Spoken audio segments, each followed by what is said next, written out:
I had a call on my pager, and I called this guy back, and his name was Rock, and he was a Chinese man from Beijing, and he came to Toronto in 1990, right after Tiananmen Square, and he said he was walking in Dundas and Spadina, and he saw the practitioners, and he saw the signboards, and he felt so sad.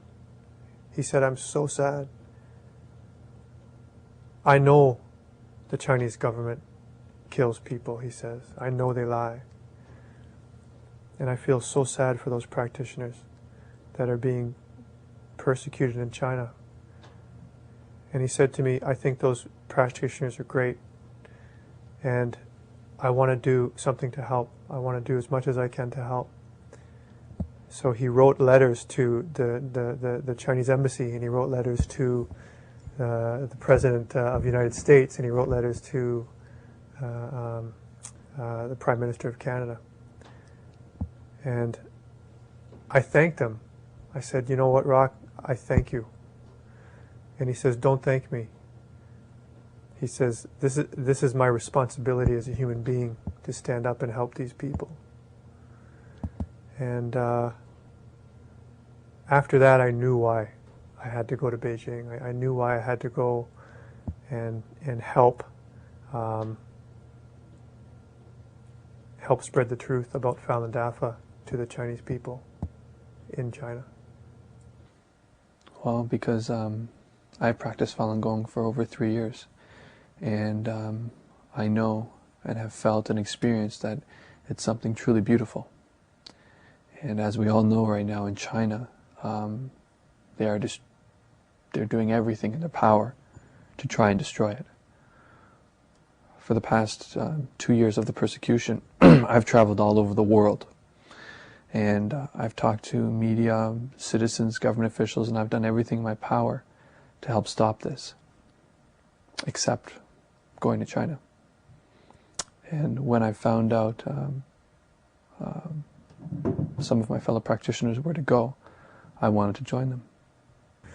I think what we want to portray to the Chinese people is that Falun Dafa is respected and loved around the world, and that the principles of truthfulness, compassion, and tolerance, the principle of virtue and goodness, is so important to hold, so important to protect. To side with an evil force that murders people just to get their own way, just to get their own power. How can you side with those people? What kind of future will you have? What kind of future will your children have if your heart sides with this kind of evil? So when they have an opportunity to see the goodness of Falun Gong, a Western face holding up a banner in Tiananmen Square saying Falun Dafa is good, I think that alone will shock them to really think, what is going on here? What is it that our Chinese government is holding from us? I've handed out a lot of Falun Dafa flyers before to Chinese people, or even if they see me wearing a pin, they're always very shocked because they say, "Oh, you know Falun Gong?" And I said, "Yeah." I went to a Chinese museum one time, and I stood for an hour talking to a whole family on our lineup on the way in, telling them how great Falun Gong was, and using the little bit of Chinese that I knew.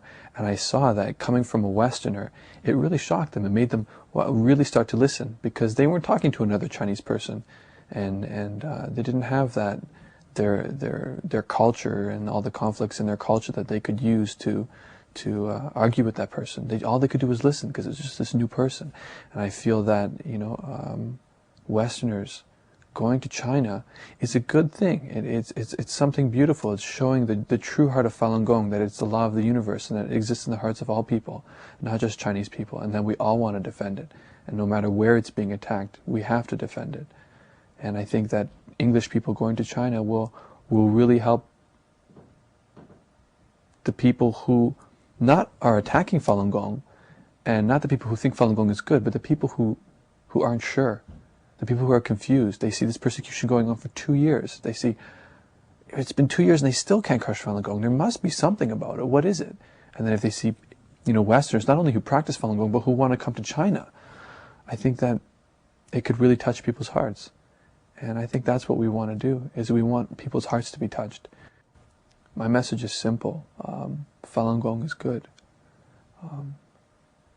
In fact, they knew it to be good. I want them to remember that. I also want them to remember their history, their culture. Everything about Falun Gong is infused in their entire culture, in their entire history. Everything that makes them proud to be Chinese, when they say so proud, it's thousands of years of, and during those thousands of years, there are many stories of cultivation, many stories of noble people, many stories of people giving themselves for something more than just, material interest or even the human life, but for principle. And that's what Falun Gong practitioners in China are doing. And they're not doing it for themselves, they're doing it for their fellow Chinese people. Falun Dafa is unprecedented in all of China's history and the history of the world. It's a really special thing to be coming from China and flourishing through China. It healed all these people's incurable diseases. It spread so fast throughout China. It brought so much benefit to them, and then for them to allow it to be attacked, that can only be terrible. Well, that's why I'm going to China, because a lot of people in the world know Falun Gong is good. It is very well embraced in Canada. I mean, my friends practice it, my mom practices it, government officials write letters, they think it's great because people want to practice truthfulness, compassion, and tolerance, and they all know. In fact, many of them are against the persecution in China. So my concern is not... The reputation of Falun Gong is good everywhere. In fact, it's even good in China, and that's why it's been able to withstand persecution for 2 years. My concern is for the people who don't know it. Falun Gong is not just an exercise. It's not a philosophy. It's truly something special that mankind hasn't seen before. And if people miss out on the chance to know that it's good, just to simply know that it's good, even if they don't practice it, then they're taking part in history too. And if they miss that chance, then it's truly sad. I was working on the computer and I was writing my statement. And I remembered while I was typing that Master Lee said that overseas practitioners shouldn't go to China. And I knew that was me. But I also remembered he said that practitioners should take the Fa as their master and take Zhen Shanren as their master. And I knew that I was going there to stand up for the truth. And I knew that I was doing it from the compassion in my heart. And I genuinely am ready to tolerate anything from those people, because I know with the tolerance and with the compassion that I can touch the goodness in their hearts. Even if they don't show it to me, it's there.